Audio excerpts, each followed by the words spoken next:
take away people's ability to make decisions at the local level as rarely as possible. Well, a major housing bill in Kentucky has died. It happened on the final day of the state's legislative session. A key sticking point was a controversial provision on short-term rentals added at the last minute. Some lawmakers even said that every time a home turns into an Airbnb, permanent housing is lost for a family. Political reporter Isaiah Kim Martinez explains what happened in Frankfort.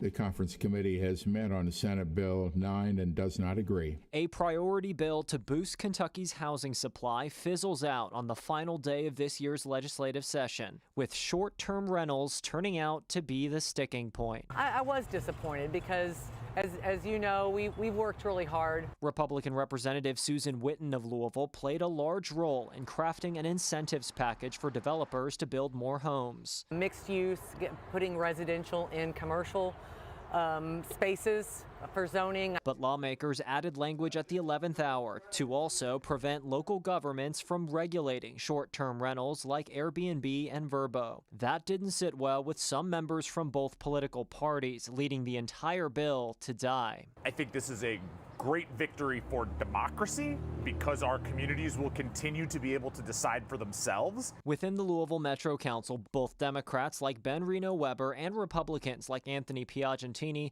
pushed back on the state effort to overrule requirements on short-term rentals that they've passed locally. I opposed some parts of it, supported other parts of it, right?